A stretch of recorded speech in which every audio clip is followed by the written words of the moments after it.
거저 은혜 받은 자 이와 같은 제목으로 말씀을 나누려고 합니다. 예수님께서 이제 성전 정결 사건을 예루살렘에서 행하시고 그리고는 많은 기적을 베푸셨습니다. 그랬더니 그 기적 본 사람 중에서 니고데모가 밤에 예수님을 찾아오고 그리고 구원받고 싶어서 예수님 앞에 이제 그것을 묻고 대화를 합니다. 그리고는 이 절기 후에 갈릴리로 다시 가시려고 하실 때 사마리아를 통과해야 되겠다 하시고는 수아성 우물가에서 여인을 만나 예수님 자신이 메시아이심을 보여주시고 그리고 그 말을 들은 여인은 동네로 뛰어들어가서 내가 메시아를 만났다. 메시아를 와서 보라. 그래서 많은 사람들이 와서 메시아임을 그 말씀을 듣고 알고 더 머물러서 우리에게 말씀 좀 전해주세요. 이틀을 더 머물면서 예수님이 계속해서 말씀을 전했습니다. 그 사람들이 야, 이 말씀을 들으니까 진짜 메시아가 맞다 이렇게 말을 합니다. 그리고는 이제 갈릴리로 보시죠. 그런데요 공관복음에 보면 이때부터 사건과 사역이 굉장히 많은데요. 요한복음은 그 말씀을 다 빼버리고 요한복음에서는 다음 말씀으로 들어가는데요. 이것은 공관복음은 공통된 관점에서 예수님이 누구신가를 설명하는 말씀이고 요한복음은 예수님은 하나님이시다. 오직 그것에 관점을 맞추는 거예요. 그러니까 이 요한복음의 관점과 그 공관복음의 관점은 다릅니다. 그래서 이제 오늘의 말씀은 무엇인가 하면 이제 왕의 신하를 살리시는 사건이 공관복음에는 없어요. 이 사건을 예수님이 행하시고 그리고 그 후라는 말이에요. 오늘 1절에 보면 그 후에 이러는데 우리나라 말에는 그 후에 있지만 헬라어를 보면 이 두 가지 단어예요. 메타투토라는 말이 있고 메타타우타라는 말이 있어요. 메타투토는 어떤 일이 있고 즉시로 이런 말이고요. 메타타우타는 여러 날이 지난 다음에 그건 몇 달이 될 수도 있고 아주 긴 날이 지난 다음을 메타타우타라고 그러는데 오늘의 말씀 그 후에라는 말은 메타타우타를 썼어요. 그러니까 오랜 시간이 지난 다음에 그 오랜 시간 동안의 이야기는 요한이 언급하지 않는 거예요. 공관복음에 다 있으니까. 그래서 이제 그 후에 유대인의 명절이 돼요. 이 명절은 이스라엘에는 명절이 많습니다. 일단 절기라고 하는데 그 중에 3대 절기가 있죠. 6월절이 있고 오순절이 있고 장막절이 있고 이 3대 절기는 반드시 예루살렘 성전에 와서 제사를 드려야 돼요. 예배를 반드시 올라와야 돼요. 그런데 여기는 어떤 명절이라는 게 나오지 않습니다. 그래서 그냥 어느 명절인지는 모르나 어느 책을 보면 6월절이다 말하는 경우도 있고 어떤 책은 종료가 아니라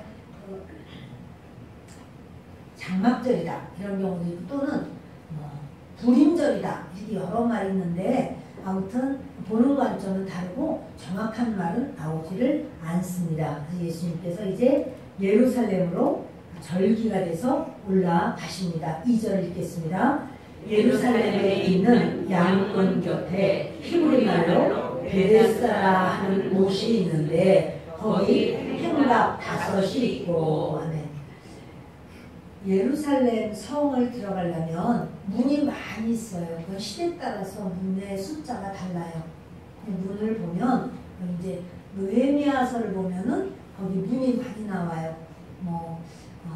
분문, 이 쓰레기 오물을 처리하는 그 분문도 있고 또 마문, 또 어문, 또 수문, 이렇게 양문 여러 가지 문이 많이 있어요. 그런데요. 여기는 양문 곁에라고 말하는데 양문은 양들이 많이 다니는데 뭐냐면 양이 그 문으로 들어가서 거기 양을 씻는 물이 있어요. 양을 그냥 제물로 그냥 드리는 게 아니라 양을 물로 다 씻어가지고 그래서 가거든요. 거기 양이 많이 지나다녀서 그 양문이라고 합니다. 근데 그 곁에 베데스다라는 연못이 있습니다. 베데스다는 합성어예요. 베이트라고 하는 집이라는 이름이 있고 또 하나는 그 헤세드, 사랑, 자비, 은혜, 긍휼 이런 뜻이에요. 이거 사실은 우리나라 단어하고는 이게 딱 맞는 게 없다고 그래요. 사랑인데 그냥 사랑이라 자비가 많이 들어가 있는 그런 사람을 또 은혜라고 그러죠. 은혜. 긍휼히 여기면서 사랑해주는 그런 단어가 헤세드예요. 그래서 헤세드의 집이라는 소리죠. 은혜의 집 이렇게 말이 되겠습니다. 근데 거기에 행각 5이 있어요. 그 베데스다라는 연못이 있고 그리고 그 주변에 행각이라는 것은 우리나라의 팔각정 같은 거예요.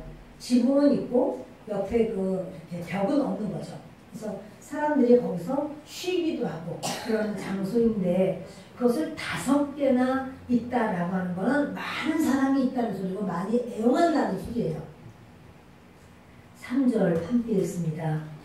그 안에 많은 병자, 맹인, 다리 좋은 사람, 혈기 많은 사람들이 있고 물의 움직임을 기다리니 이는 천사가 가끔 모세에 내려와 물을 움직이게 하는데 움직인 후에 먼저 들어가는 자는 어떤 병에 걸렸든지 낫게 되리라. 거기 38배 된 병자가 있더라.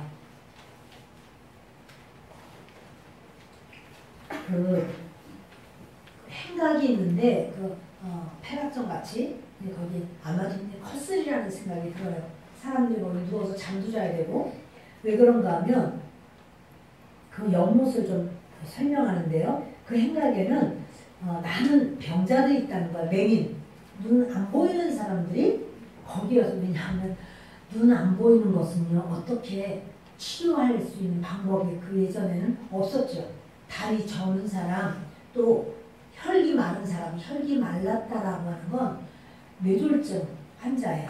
이게 다 피가 통하지 않고 어떤 사람은 완전히 전신마비가 되기도 하고 아무튼 이런 사람들이 거기 누워서 왜 누워있느냐 물의 움직임, 물이 이렇게 동한다는 거예요. 그러면 이건 천사가 와서 그 연못에 와서 물을 움직이게 하는데 움직인 후에는 먼저 들어가는 자는 어떤 병이든지 1등으로 들어가는 사람은 병이 낫는 거예요.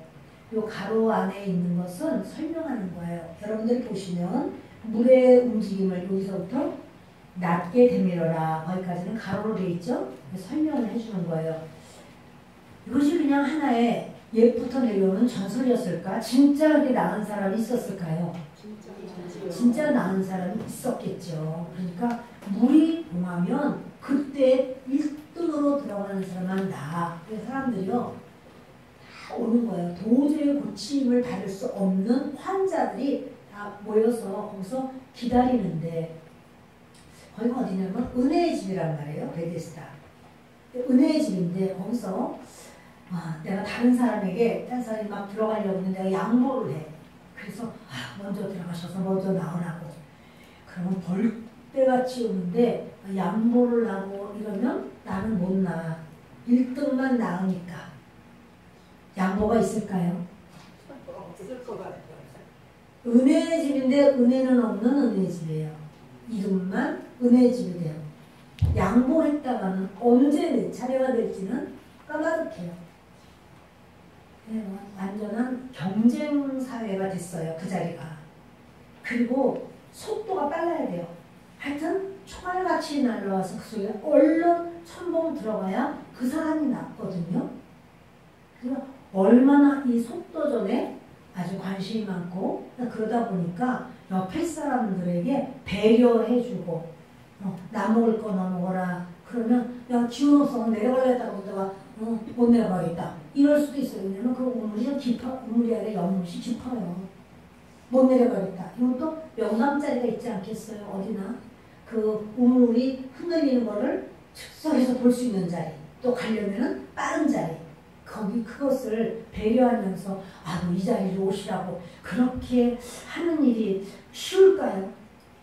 쉽지 않을 것 같아요. 내가 무조건 나야 되잖아. 안 그러면 내가 낫지 못하니까 그리고 또 뭐예요? 다른 헌신, 내가 누구를 위해서 헌신하고 하는 거, 이런 게 다 메말른 그런 자리였으리라는 생각이 듭니다. 우리의 삶의 모습하고 별로 안 다를 것 같습니다. 내가 너를 밟고 일어나야지 내가 승리해, 내가 성공할 수 있어. 이런 어떤 삶의 모습들. 근데 거기 38회 된 병자가 있어요. 38년 동안. 그런데 이 사람이 12살에 몹쓸병에 걸렸다고. 38 됐다면 50살이 됐을 텐데요. 하여튼 12살부터 그런 병에 걸렸을지는 모르겠지만 아무튼 최소 연령으로 좀 내려갔어요. 근데 이 사람이 하여튼 38년 동안 그 병을 앓으면서 안 낫는 거죠. 이 사람의 관심은 오직 물에 있어요. 항상 이게 딴 데 쳐다보다가 이거 뺏기면 안 돼. 항상 물에만. 그리고 내가 먼저 뛰어들어야 돼. 자, 여러분, 은혜라는 게 뭡니까? 거저주시는 거잖아요. 그 주님이 거저주시는 것. 이게 은혜인데 이 사람은 여기에 행각 5에 있는 사람은 은혜의 집에 있지만 은혜가 아니에요. 내가 뛰어들어, 내가 뭘 해야지만 나는 나을 수 있다. 이런 마음을 가지고 있는 거예요. 그런데 이 사람은 마찬가지죠. 내가 해야 돼. 그러면 아쉬움이 많은 거예요. 그때가 기회였는데 여러 가지가 있었겠죠. 6절부터 읽겠습니다. 예수께서 그 누운 것을 보시고 병이 벌써 오래된 줄 아시고 이르시되 내가 낫고자 하느냐. 병자가 대답하되 주여 물이 움직일 때에 나를 못에 넣어주는 사람이 없어 내가 가는 동안에 다른 사람이 먼저 내려가나이다. 그러니까 예수님이 이 사람에게 찾아오셨습니다. 이 사람 예수님 몰라요. 그냥 오로지 모든 관심, 하루에 24시간의 관심은 물이 언제 동할까? 저 물에 어떻게 하면 내가 1등으로 와서 나도 좀 치료를 받아볼까? 그것이 이 사람의 아주 소망이고 그 관심이에요. 그런데 예수님을 모르는데 예수님이 이 사람을 찾아가신 겁니다. 그래서 말씀하시기를 보니까 병이 오래된 병인 걸 예수님이 아시죠. 그 사람 자신을 아십니다. 그리고는 낫고 싶으냐? 이렇게 물어봤어요. 네가 낫고자 하느냐? 낫고 싶으냐? 물어보면 어떻게 대답해야 될까요? 아유, 제가 낫고 싶죠. 너무너무 낫고 싶죠. 얼마나 낫고, 아유, 제가 어떻게 해야 좀 나을 수 있다면 얼마나 좋을까? 이렇게 말을 해야지 당연한데 이 사람이요, 말이 많은 거예요. 그러냐면 물이 움직일 때 나를 물에 넣어주는 사람이 없습니다. 내가 가는 동안에 다른 놈이 먼저 들어갔어요. 이러고 자기 지난번에는 진짜 내가 1등은 내가 날 뻔했어요. 그런데요, 다른 사람들이 아유 그저 뭐 돈이 많은지 그냥 누구 하인도 보내고 해가지고는 번쩍 하다가 집어넣으니까 그 사람이 낫고 말았어요. 내가 바로 앞에 내가 구구절절히 할 말이 많아 이 사람이. 여러분 우리도 예수님을 믿어. 믿음으로 살아. 이러면서 내가 해야 돼. 이런 생각 같지 않나요?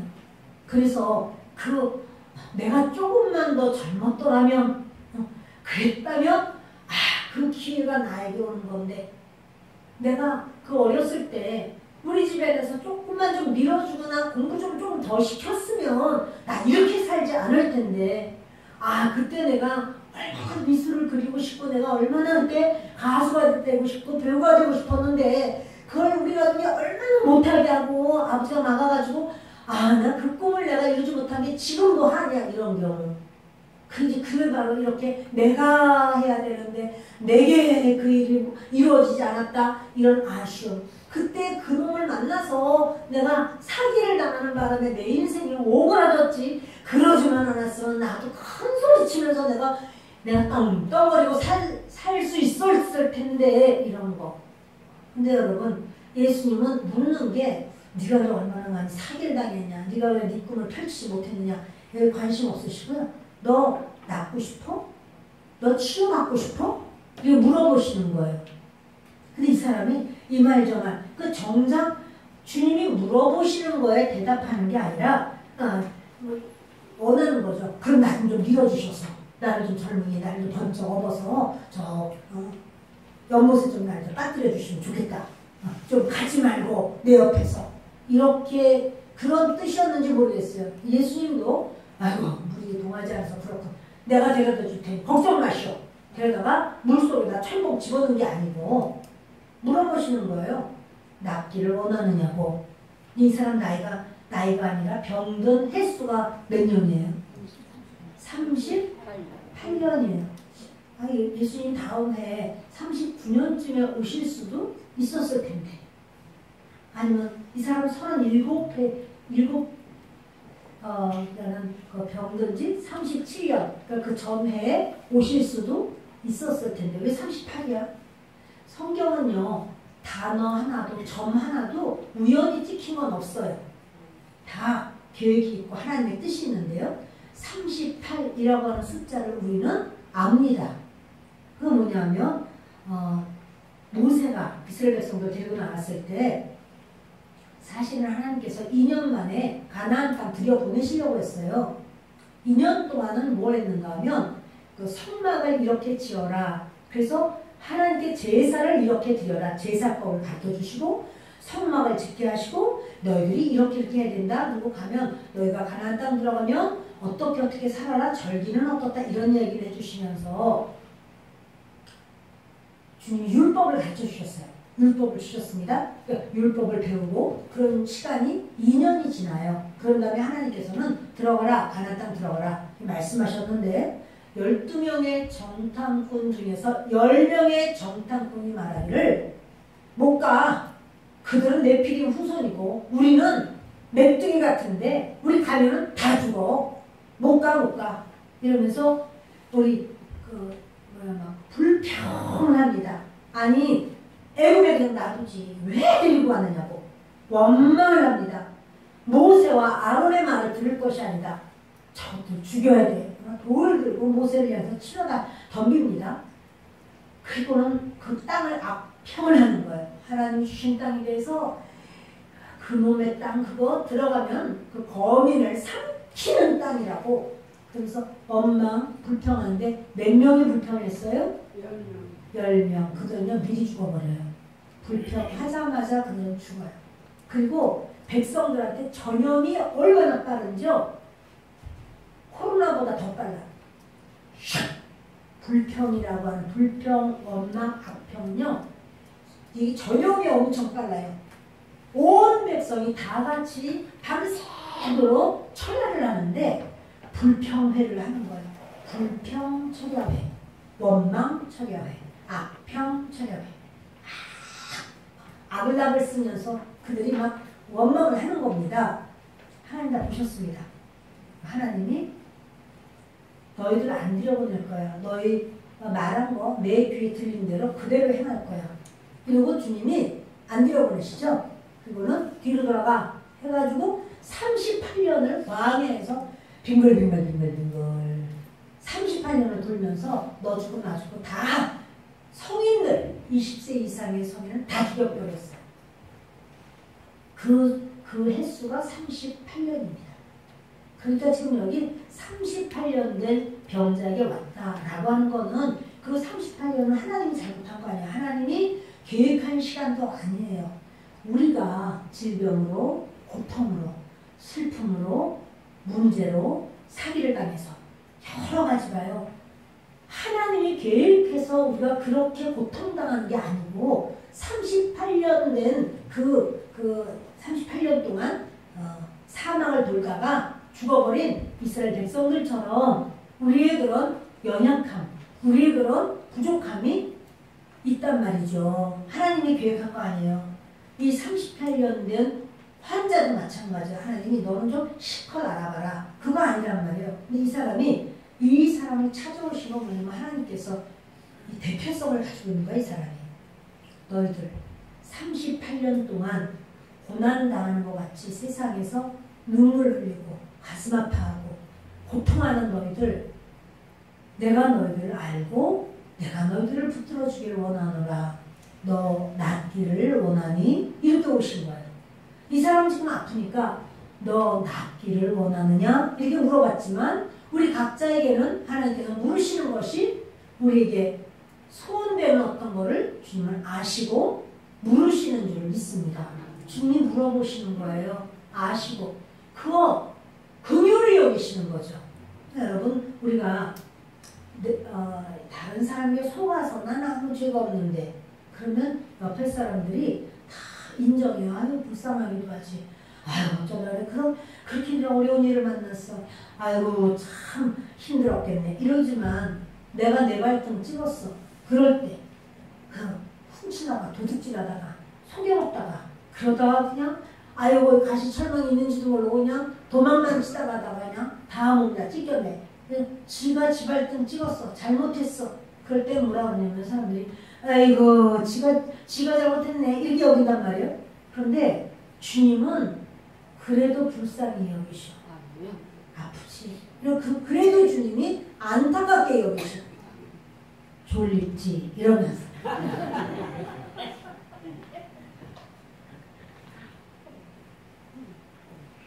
우리가 잘해서가 아니라 잘못해도 내가 그때 그러지 말았어야 됐어. 내가 그때 내가 그랬어. 여러 가지 이런 게 있잖아요. 근데 사람들은 그걸 보면 비웃어요. 아이고 네가 그때 아주 네가 그랬어. 그런데요 주님은 그러지 않아요.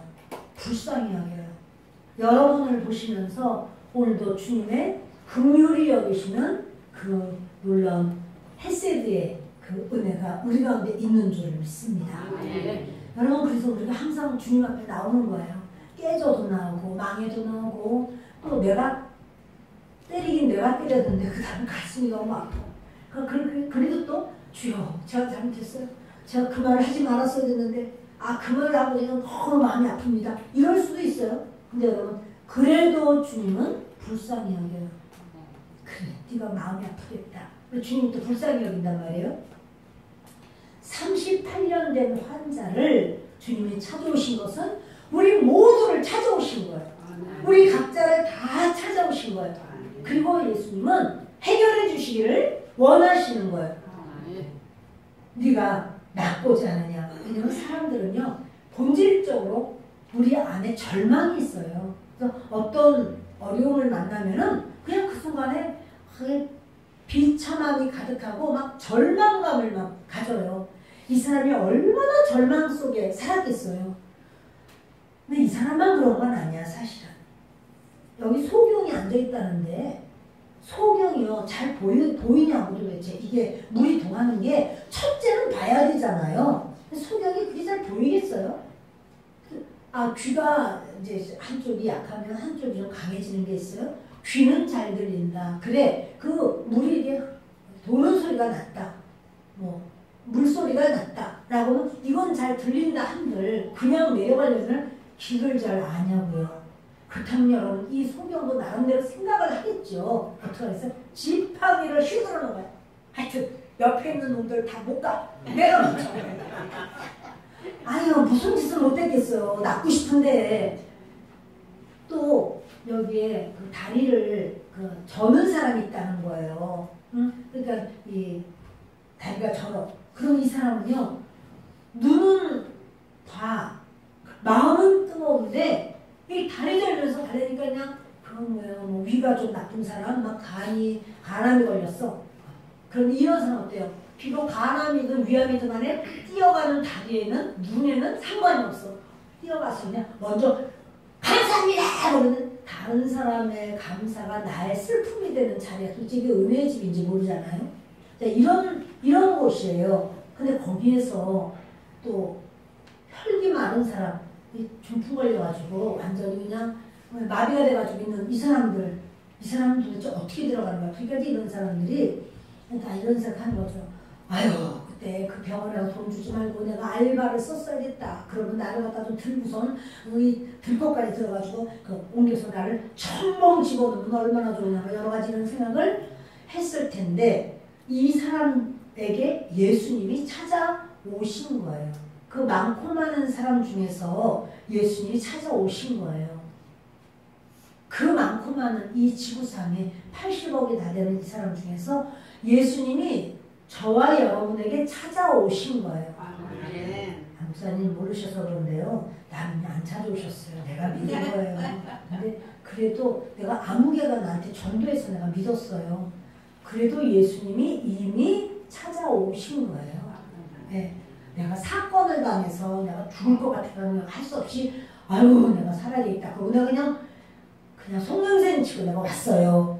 그래도 예수님이 부르신 거예요. 이 사람이 이제 막 이런 말 저런 말 합니다. 난 넣어줄 사람이 없어요. 그동안에 다른 사람이 먼저 내려갑니다. 이런 얘기를 하니까 8절 읽습니다. 예수께서 이르시되 일어나 내 자리를 들고 걸어가라 하시니 그 사람이 곧 나아서 자리를 들고 걸어가니라. 이날은 안식일이니. 아멘. 예수님은요 이렇게 이말저말을 하지 않고 그냥 그래요. 내 자리를 들고 걸어가라 이래요.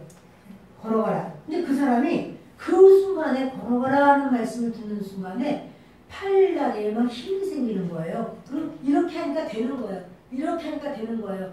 일어나니까 되는 거예요. 38년 동안을 누워만 있고 잘 보존한 사람 아니 38년은 아니라 한 달만 누워있어도 근육 다 빠져요. 걷는 것도 희청희청해요. 우리가 이렇게 기부스 했을 때요. 기부스 했을 때 기부스를 풀었어요. 그 다음날부터 뭐 얼마나 뭐 나무도 장작도 팰 수 있고 뭐 건축도 할 수 있죠? 그런 일은 없어요. 내가 굳었기 때문에 이거 다 그 물리치료 받아야 돼요. 그래서 나 이거 부드럽게 만들어야 돼요. 38년 동안을 이렇게 하고 있었으면 이 사람 어떻게 움직여요? 그런데 주님은 하시는 거야. 아멘. 여러분 우리가 나는 못해 라고 하면 못해요. 근데 주님은 이걸 알려주시는 거예요. 은혜의 집에 앉아서 은혜를 기다리는 게 아니야. 주여 주여 나를 치유하소서. 주여 주여 주님 아니면 안 되는데 이렇게 한 게 아니라 우리가 언제 움직이나 다 똑같아. 다 은혜의 집에 앉아서 은혜를 기다리는 게 아니라 저 물속에 내가 빨리 1등으로 내가 가야 돼. 날마다 그 생각. 어떤 사람은 신발을 신고 잤을지도 몰라요. 신발을 신고 그러지 않았으면 저 맨발로 가면은 발 아프니까 나는 어느 때라도 내려가 이럴 수가 있어요. 근데 여러분 예수님이 말씀하시면 그 자리에서 완전히 새 것이 돼요. 바뀌어져요. 그래서 예수님이 내 자리를 들고 걸어가라 이 말씀하는데 이 사람이 벌떡 일어나지고 자리를 들고 걸어가는 겁니다. 할렐루야입니까? 아닙니까? 할렐루야죠. 우리는 이렇게 할렐루야를 하는데 그것을 본 사람들은요 이래요.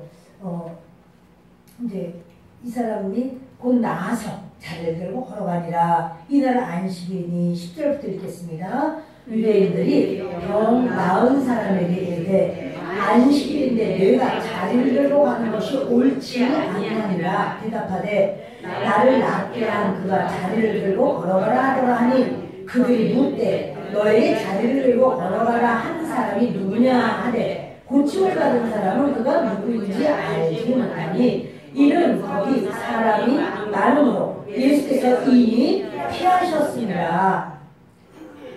여기 유대인들이 병 나은 사람에게 안식일인데 자리 들고 가는 거 옳지 않아 이렇게 말하는 건요. 그냥 유대인이 아니라 유대인 중에서 바리새인이라고 여겨져요. 그 바리새인들이 말하는 거죠. 이거는 안식일인데 내가 자리를 들고 가는 거 옳지 않다. 지금 이 말은요. 너 살인이 아니지. 너 죽여야 되는 죽음의 죄를 네가 짓고 있어. 이 소리예요. 아니 안식일날 나와서 자기 자리를 가지고 이런 게 있습니다. 그 계명 중에서 제4계명이 안식일을 거룩히 지켜라. 그러면서 안식일에 일하지 않는데 그거는 너희 가족들도 일 시키면 안 되고 나그네가 왔거나 종이 있거나 그걸 시키면 안 되고 말이든 소든 걔네들도 시키면 안 되고 그 일하지 마라. 거룩하게 지켜라. 그랬죠? 근데 이제 그렇게 하나님 그렇게 말씀하셨는데 이것을 어떻게 하면 잘 지킬 수 있을까? 그래가지고 유대의 장로들이 그것을 이제 어떻게 지켜야 되냐? 실질적으로 이것을 이렇게 조항을 다 만드는 거예요. 그래서 그렇게 만든 게 몇 가지냐면 장로들이 그렇게 만든 것이요. 39가지의 규례를 만들어놔요. 39가지. 근데 각 규례마다 세부사항으로 6가지씩 세부사항을 구체화시켜놨어요. 그러니까 안식일을 제대로 지키려면 234가지를 다 지켜야 돼요. 근데 이거는 미시나라고 그래요. 그래서 이 미시나 속에 이거를요 지키는 것은 하나님이 말씀하신 게 아니고 자기들이 장로들이 이렇게 지켜라 라고 만들어 놓은 거예요. 근데 그것 중에서 보면은 누가 자리에 누웠는데 그 사람이 누운 채로 그걸 들고 가면 그거는 노동이 아니에요. 노동이 아니에요. 그런데 이 사람이 없고 그 자리만 들고 가면 노동이에요. 이런 식으로까지 아주 자세하게 되어 있단 말이에요. 자, 이 사람이 일어나라. 그럼 자기 몸이 다 났어. 그럼 가지고 일어났어요. 근데 이날이 안식일이래요. 우리 예수님이 안식일을 꼭 그렇게 일을 하셔가지고 그 바리새인들하고 부딪히는 이런 사건이 있어요. 그 다음날 오셔서 주일날 오셔서 할 수도 있고 그 전날 하실 수도 있잖아요. 근데 왜 하필이면 안식일이냐고. 우연일까요? 아니면 예수님이 뭔가 한 말이 있어서 뜻이 계셔서 그러셨을까요? 1번. 우연히 하다 보니까 안식일이더라. 2번. 1번. 그러면 그 예수님이 뜻이 계셔요. 안식일날 이렇게 하는 거. 근데 도대체 왜 안식일날 이렇게 예수님이 일을 하시는가 하면은요. 유대인들이요. 특히 바리새인들이 이렇게 어떤 지배계급이에요. 사실은. 근데 지배 어떤 율법을 통해서 이렇게 이런 거를 막 율법을 만들어 놓고 그런 다음에 자기들이 지배 이데올로기로 이 모든 백성을 억하는 거예요. 이 백성들이 바로 거기에 잡혀있고 자기들은 그 어떠한 그 법을 만들어 놓고는 그걸로다가 백성들을 이제 막 백성들을 위해서 항복하는 거예요. 예수님은 그거 없애야 돼. 그거 악법이야. 이거 없애버려야 돼. 라고 하시는 거예요. 그러니까 이 사람들로 하여금 이렇게 하지 못하도록 하려고 그건 악법이기 때문에 하나님이 정하신 것 아닌 것을 세부적으로 어마어마하게 만들어놨으니까 바느질도 하면 안 되고 뭐 이런 거 많이 있단 말이에요. 그래서 율법을 어긴 건 아니에요. 율법은 하나님께서 정해주신 그 율법을 어긴 게 아니라 그러니까 장로들의 법. 왜냐면 뭐 시장에 갔다가 오면은 손을 반드시 씻어야 된다. 이거는 어떤 위생을 위해서 그런 게 아니라 부정함을 입었다라고 하는 거예요. 부정함을 입어서 이걸 손을 씻어야 된다. 만약에 씻지 않으면 그건 부정하다. 근데 예수님 말씀하시기를 이렇게 그러니까 씻지 않은 손으로 먹으면은 부정하다. 이 사람이 입으로 들어가는 게 사람을 부정하게 하는 게 아니고 더럽게 하는 게 아니고 입에서 나가는 것, 마음에서 나가는 것이 사람을 그 사람 더럽게 하는 거지 먹는 것 때문에 그런 거 아니다. 손에 뭐가 묻어서 이 사람이 부정해진 거는 아니다. 주님은 이런 부분을 일단 사내들인 공의원들이 많은 사람들이 이제 바리새인이고 또 사두개인이에요. 그러니까 사두개인은 바로 제사장의 그런 제사장들이죠. 근데 바로 이들이 이 백성들을 이런 법으로다가 완전히 꽉 이렇게 아주 자기도 지지 못하는 짐을 백성들에게 지어놓고 그것 가지고 막 누르는 거예요. 그러니까 예수님은 그거 아니야 라고 말씀을 해주시는 거죠. 그래서 이제 이 사람이 나와서 갔더니 바리새인들이 여기 유대인이라고 나왔는데 아마 바리새인이라는 생각이 듭니다. 병 나은 사람이 이르되 너 안식일이야? 네가 일을 해? 야, 너 노동하고 있니? 이 말이 떨어지면 너무 무서운 거예요. 그냥 죽는 거예요. 이거 민수기 15장에도 이런 사건이 하나 나오거든요. 근데 그거랑 다른 상황이란 말이에요. 그거는 자기를 위해서 안식일날 그렇게 나무하러 왔다가 이런 어떤 상황이 있었어요. 그런데 여기서 내 자리를 들고 가는데 옳지 않아? 이러면서 그랬더니 이 사람이 깜짝 놀란 거예요. 자기도 모르게 그냥 들고 나가다가 그 말을 들으니까 놀래서 나를 낫게 한 사람, 나 38년 동안 움직이지도 못했는데 일어나서 자리 가져가라고 해서 내가 일어나게 됐고 자리를 가져가는 겁니다. 이러면서 그 사람이 나에게 말을 했고 나는 그렇게 했습니다. 근데 이것이 하나의 또 핑계가 될 수 있어요. 자기가 이제 큰 어려운 죽음을 맞이할 수 있는 상황에서 그걸 예수님께로 넘겨버린 거예요. 그가 바로 그렇게 했습니다. 이렇게 넘긴 거예요. 사람 다 약해요, 여러분. 사람이 주를 위하여 내가 그렇게 하겠나이다. 그건요, 정말 수월하지 않은 건데요. 그러니까 그들이 묻되 너에게 자리를 들고 걸어가라 한 사람이 누구냐? 이제 관심이 예수께로 옮겨지는 거예요. 이 사람은 나 아무것도 몰랐고 나 생각하지도 못했는데 그냥 이렇게 되었다가 하고 그냥 나는 그걸 내가 계획한 바도 아니고 뜻한 바도 아니고 이거 이제 쓴 거죠. 그러니까 누가 도대체 너한테 이렇게 여기 보세요, 여러분. 11절에 12절에 그들이 묻되 너에게 자리를 들고 걸어가라 한 사람이 누구냐. 여러분 중요한 건요. 38년 동안 못 움직이다가 좀 움직이게 됐으면 낫게 한 자가 누구냐. 이게 더 궁금하지 않을까요? 어떤 사람이길래 38년 동안 꼼짝도 못한 사람이 순식간에 일어나게 되었단 말이야. 누구지? 누가 이게 궁금할 텐데 이 사람들은 그게 아니야. 사람의 잘못된 부분만 끄집어내냐고 그냥 너 자리 들고 걸어가게 한 그 자가 누구야? 이렇게 물어보는 거예요. 뭐가 중요한지 도대체가 이게 자기가 이렇게 자기들은 하지도 못해. 자기가 거룩거룩만 외쳤지 하지도 못해. 그러면서 정작 나아서 움직이는데 그건 무엇인가 이렇게 물어보는 게 아니에요. 너 자리 들고 걸어가게 한 그 죄를 짓게 한 그가 누구. 이게 지금 죄를 지은 겁니까? 해결을 해준 겁니까? 그럼에도 불구하고 죄로만 따져서 묻는 거예요.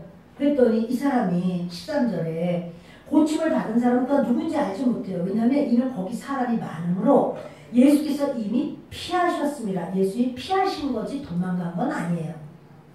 예수님이 아이고 도망가지 않고 도망간 거 아니에요. 근데 피하셔. 왜냐하면 그냥 있으면요. 38년 된 자가 얼마나 좋아서 펄펄 뛰었겠어요. 얼굴만 봐도 막 완전히 막 화사하잖아. 그럼 다른 사람들도 아이고 나도 좀 고쳐주셔.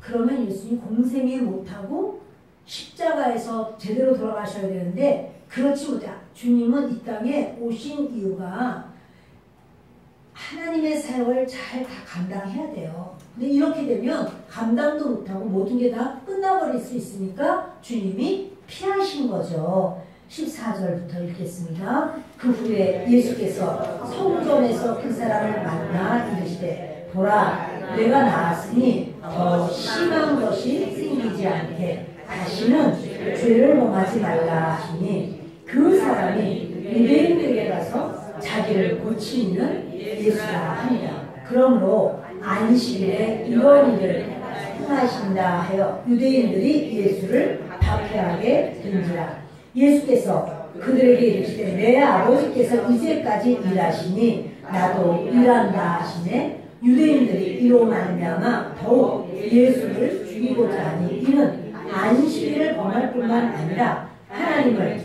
자기의 친아버지라 하여 자기를 하나님과 동등으로 삼으심이로라. 아멘. 예수님이요 이 사람에게 할 말이 있어요.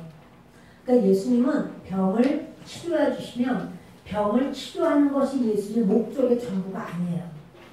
병을 치료하신 다음에 그를 영생에 이르는 복을 주시는 것이 주님의 원하심이에요. 여러분들이 신앙생활하면서 교회로 나오신 예수 믿는 그런 어떠한 그 초기의 어떤 이유는 다 다를 거예요. 어떤 사람은 몸이 아파서 치유받고 싶어서, 어떤 사람은 살 소망이 없어서, 또는 가슴이 답답해서 여러 가지가 있을 겁니다. 그런데요, 어떤 이유로 주님을 믿었든지 주님은 그 사람을 영생으로 이끌기를 원하세요. 영원히 구원받은 역사로 인도하기를 원하세요. 예수님이 그 사람을 만난 거예요. 몸은 치료를 받았는데 아직 영혼까지 구원에 온전히 서지를 못한 거죠. 그러니까 그 사람을 만나서 말씀하기를 보라. 내가 나았으니 더 심한 것이 생기지 않게 다시는 죄를 범하지 말라. 이제 이 사람 앞에 있다가 이 사람이 자리 들고 일어나서 걸어가는데 예수님이 싹 없어지셨거든요. 그런데 예수님이 다시 말씀하시기를 너 이제 나았지? 더 심한 것이 생기지 않도록 너는 죄를 범하지 마라. 자, 심한 거 생기지 않게 어떻게 하라고요? 죄를 지으면 이렇게 심한 것이 생길 수도 있다 없다? 있다. 맞아요. 예수님은 죄와 우리의 그 고통이 연결되어 있기 때문에 죄를 지으면 이것이 합법적으로 영들이 올 수 있어요. 우리를 괴롭히는 영들이 합법적으로 와. 우리는 이 불법을 행한 자 떠나가 이렇게 말하지만 그들은 네가 길을 냈잖아. 그래서 온 거야. 합법적이란 말이야. 그래서 예수님이 그것들의 모든 우리의 인간의 죄를 예수님이 대신 짊어지시고 그 죄를 다 갚아주셨기 때문에 우리는 그 영들을 향해서 명령할 수 있어요. 예수 그리스도의 이름으로 명한다. 예수님의 피로 명한다. 제거되고 떠나가라. 이렇게 말씀할 수가 있습니다. 근데 예수님이 말씀하시는 거예요. 더 심한 것이 생기지 않게. 근데 도대체 더 심한 건 뭐야? 더 심한 거. 또다시 이제 이렇게 그렇게 되었을까요? 또다시. 이번에는 몸만 못 움직이는 게 아니라 말도 못하는 벙어리까지 될까요? 더 심하게. 여러분 이 정도가 아닐 것 같아요. 구원이 없는 거. 구원이 없는 그런 더 심한 것이 생길 수가 있다. 그러니 너 죄를 범하지 말라 하시니 그 사람이 유대인들에게 가서 당장 말을 해요. 예수님이라고. 근데 뭐라고 말하냐면 이 사람은요. 내 자리를 들고 가라고 한 사람이 예수님입니다. 이렇게 말을 했나요? 읽어봅시다. 15절. 그 사람이 유대인들에게 가서 자기를 고친 이는 예수가 아니라 자리를 들고 가라 한 사람이 예수다 이렇게 말했나요? 자리를? 아니요. 나를 고친 사람이 이 사람에게 있어서 가장 큰 거는 고침받았다는 거예요. 고침. 너무 감사한 거예요. 이 사람은 나를 고쳐주신 분, 그러니까 자리를 들고 가라 한 자가 누구냐 도대체. 그 바리새인들은 그게 궁금해요. 어떤 놈이야? 그 가만두면 안 돼. 이런 거고요. 이 사람은 나를 고치신 분이 자리를 들고 가라고 말했어요. 근데 그것을 중요하고 그걸 말하고 싶은 건 뭐냐면 나를 고치신 분이라는 말을 하는 거예요. 그분은 예수다.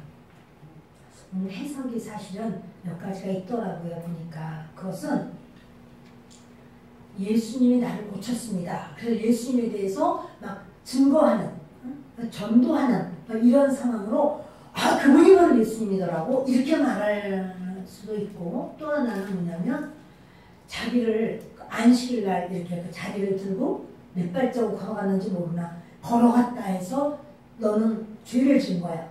이럴 때 그 죄인은 누구다? 예수다. 이렇게 핑계와 변명을 대면서 나는 거기에서 빠져나오려고 하는 마음으로 그렇게 했다. 이런 해석도 있어요.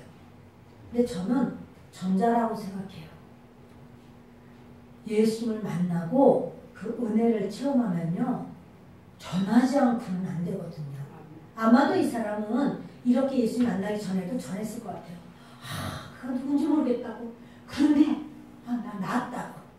그분이 일어나라고. 그런데 몇 번 또 일어나지더라고. 어떻게 그런 일이 있는지 모르겠다고. 내가 얼마나 힘들었냐고. 이러면서 이 사람이 끊임없이 자기의 이야기를 하고 다른 사람들도 듣기를 원했을 거예요. 그 자리를 들고 가라고 한 사람이 누구냐. 그 자리 드는 얘기는 예수님을 책잡으려고 하는, 그러니까 자기 기득권을 놓쳐버릴까봐, 또는 그 율법에 아주 매여서 다른 사람을 율법으로 얽어내려고 하는 저들 아니면 그것이 중요하지 않고 이 사람이 나은 것이 중요한 거예요. 다들 거기에 관심이 있어요. 이 사람도 그 이야기를 한 것 같아요.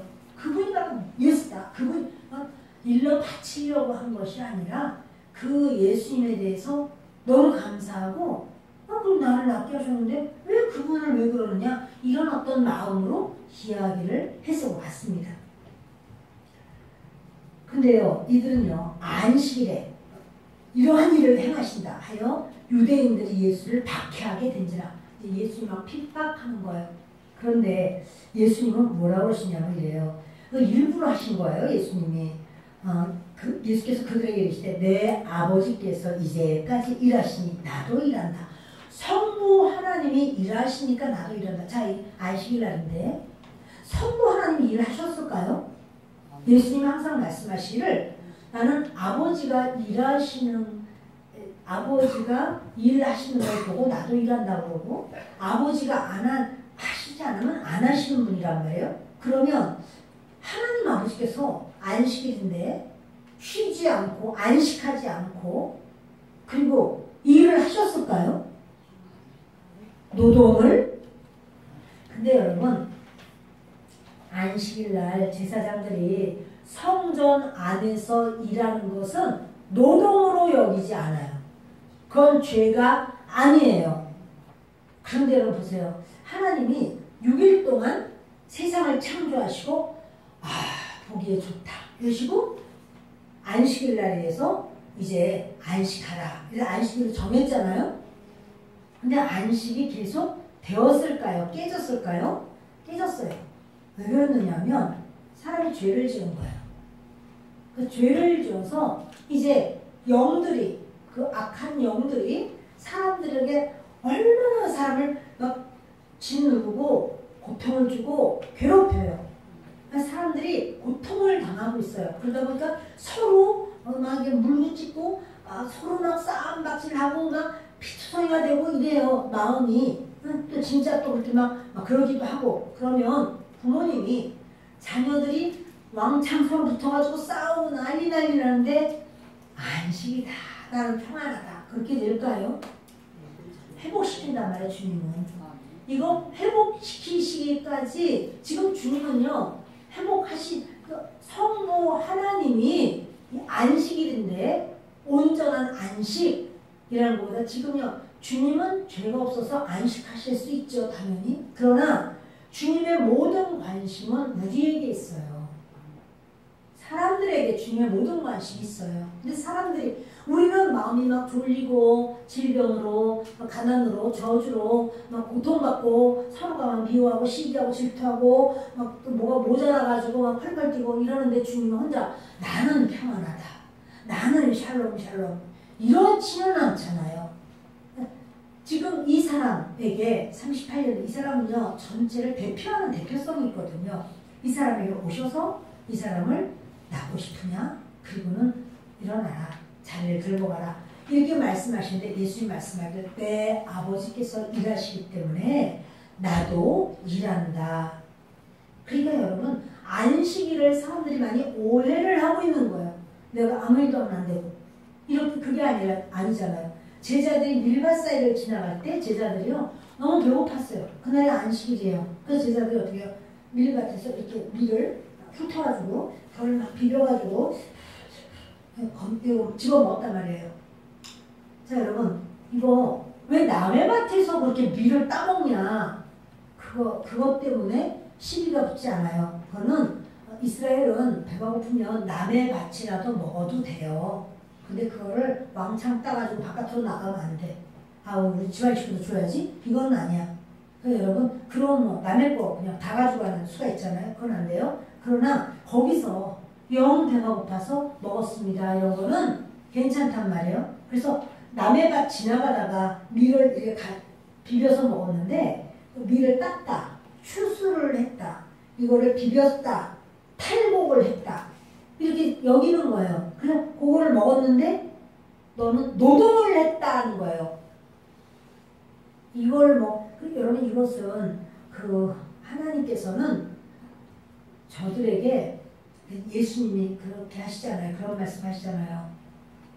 답답한 거예요. 이런 걸로 백성들을 옥죄는 거예요. 이렇게는 이건 아니라는 거죠. 이건 다 깨트려버리시는 거예요. 주님이. 일부러 안식일날 주님은 일을 하셨어요. 일을 하시면서 주님은 그 일을 보여주시는 거죠. 그래서 여러분 그 안식일의 주인은 사람이에요. 사람이 안식일을 위하여 난 것이 아니고 안식일이 사람을 위한 거라는 거예요.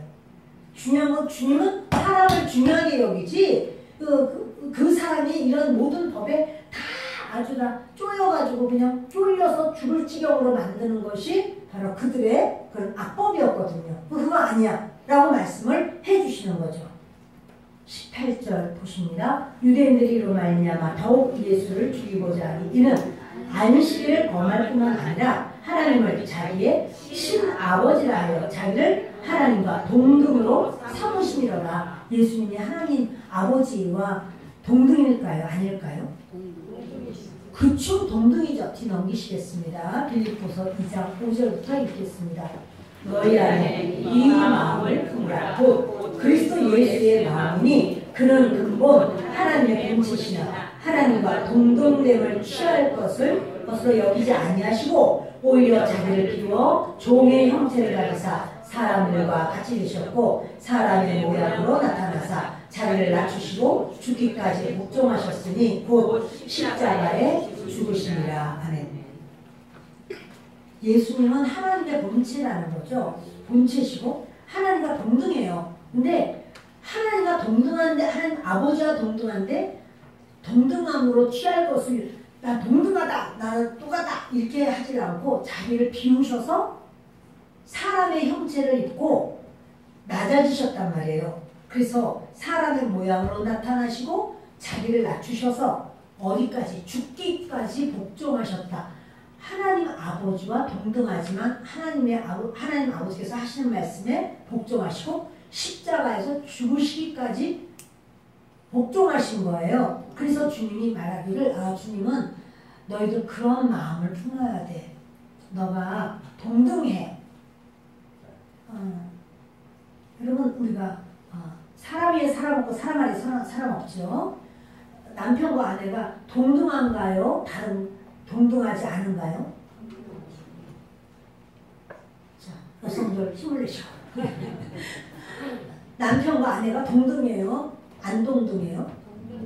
동등해요? 여성 상위예요? 여성 하위예요? 동등해요. 동등하지만 역할이 달라요. 역할이 다르기 때문에 주님이 동등하면서 왜 순종하라고 그래? 동등한데 남편이 나한테 순종해야지 이렇게 생각할 수 있으나 하나님은 뭐냐면 남편이라는 역할에 순종하는 거예요. 남편이 남편다워야지요 이렇게 말을 한다고 할지라도 하나님은 다워서 인격에 인품에 순종하는 게 아니고 그의 역할에 순종하라는 거예요. 남편이라는 역할에 순종하라. 누가? 아내가. 그렇지. 여자가 그러면 안 돼. 아내가. 그 자기 남편에게 순종하는 거지 남의 남편에도 순종하는 건 아니에요. 이렇게 주님이 그렇게 하나님과 동등됩니다. 그러나 사람들은 그것을 가지고 이제 예수님을 죽이는 거예요. 자기가 하나님의 아들이라고 했다. 그래서 하나님의 아들이라고 했다라고 해서 그렇게 하나님을 아버지라고 했다라고 해서 사람은 죽여요. 여러분 이런 게 그들이 그 바리새인들이 율법에 매여서 헤어나오지를 못하니까 구원이 없어요. 그래서 예수님 말씀하시기를 독사의 자식이다 이렇게 말씀하시는 거예요. 저와 여러분이 진리가 무엇일까 정말 진리를 사랑하는 어떠한 내 생각에 매이는 게 아니라 진리가 무엇인가 진리 가운데서 주님을 따라가는 모두가 되시기를 예수 그리스도 이름으로 축원합니다.